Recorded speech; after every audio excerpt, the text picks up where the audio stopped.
Hello guys! Welcome back again sa aking YouTube channel. It's Ann here. Kung bago ka dito, welcome sa aking channel guys. If hindi ka pa nakapag-subscribe at na-click mo lang ito dahil nakita mo itong video na ito, please don't forget to subscribe and hit that notification bell para naman maging part ka na ng aking small world.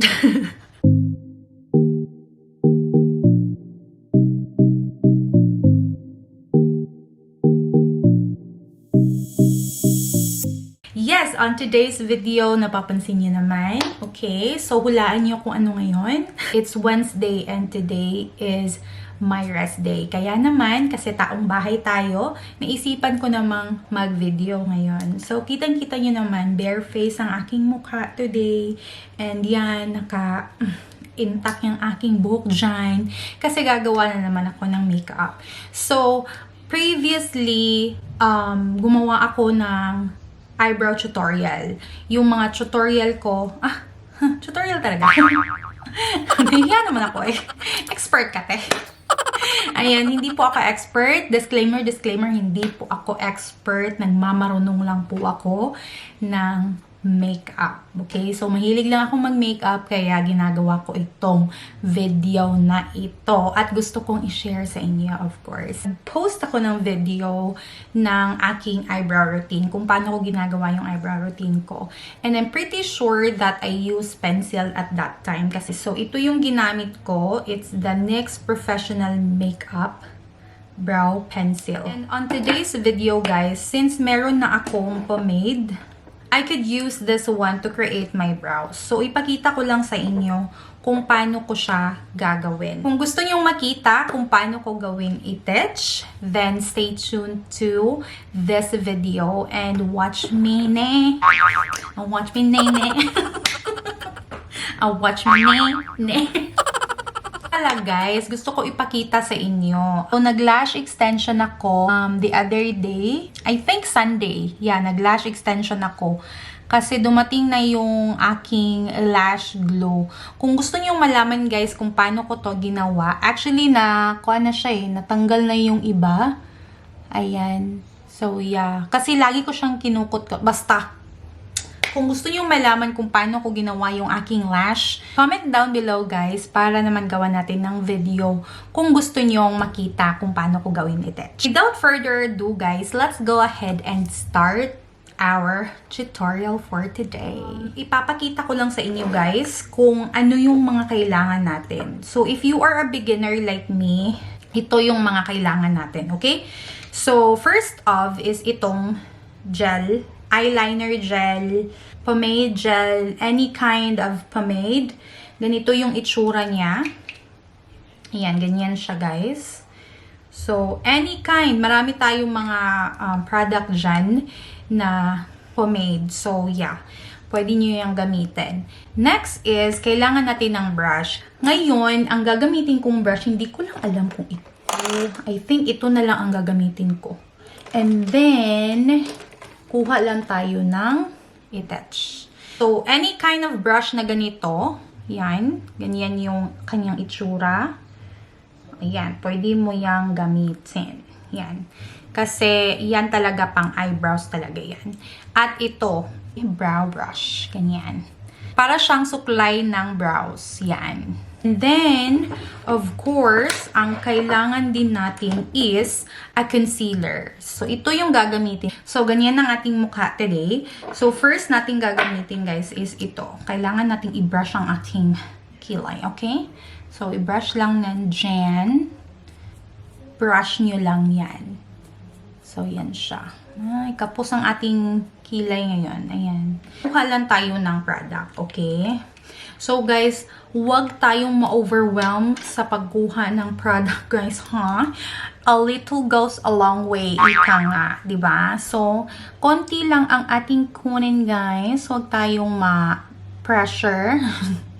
Ayan. So, konti lang ating kunin, guys. And make sure na pag nilalagay nyo, huwag nyong idiin, okay? Paano ko ba i-explain sa inyo? Basta huwag nyo lang idiin, guys, na parang ang harsh-harsh nyo naman. Okay? So, kailangan i-glide nyo lang siya ng very, very smooth. Very smooth. Alright? Ayan. So, i-glide nyo lang siya. And then, ako, nagsastart talaga ako dito sa center. Kasi, napaka-pigmented nitong gel na ito. Kaya, para matansya ko pa siya, dyan ko siya nilalagay sa gitna first. Ayan. So, ganyan siya. Ayan. And then, punta ako sa taas. Ayan. So, I do the straight and then bababa. Ayan. Sana nakikita nyo. Ayan. And then, kung ano man yung natira dito, finifill ko na din siya. So, ganyan na siya. Okay? And then, di na ako kumuha ng product, guys. Yan lang. At, yan na din ang gagamitin natin pa dito. Ayan.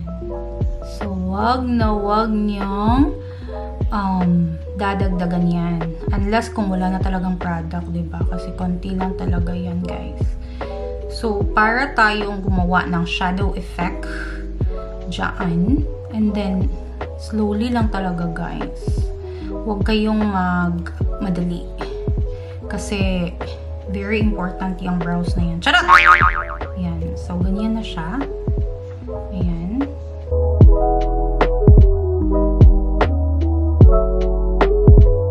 Ayan. So, ganyan yung kanyang itsura. Ayan. So, ganyan na siya, guys. Madali lang siya, diba?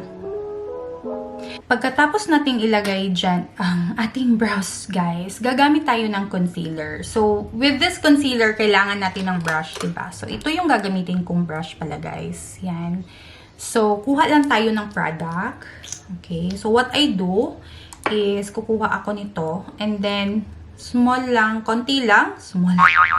Konti lang. Okay. Linisin lang natin yung ating kilay para maging on fleek siya tignan. Okay?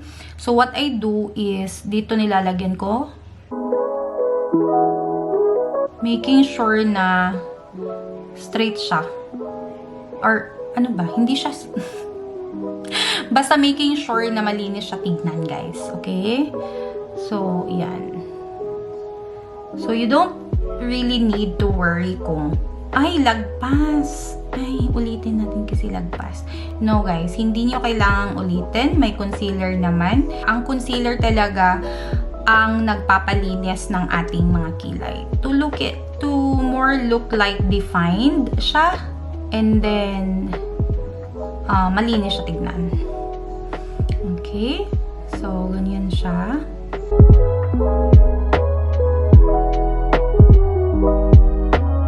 And then, after that, is kukuha na naman tayo ng konti lang talaga, guys, ha? So, yung sa taas naman ng ating lagyan. So, ako, kasi dito sa baba, dyan ako nagsastart. Dito naman, dito ako nagsastart sa gitna. Okay? So, I hope nakikita nyo. Okay?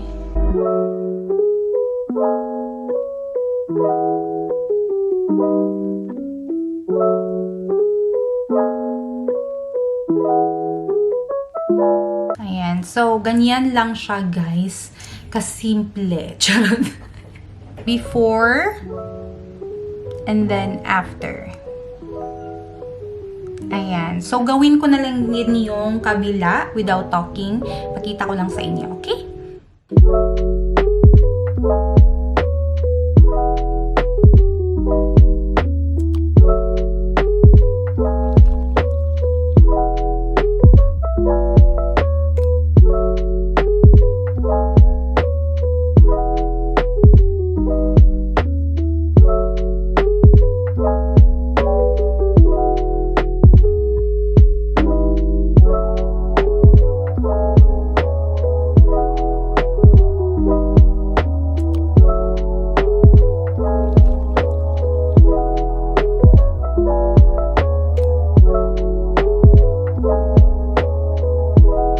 Ayan na siya. So, yes, yan ang aking kilay for today. Sana nagustuhan nyo kung paano ko ginawa.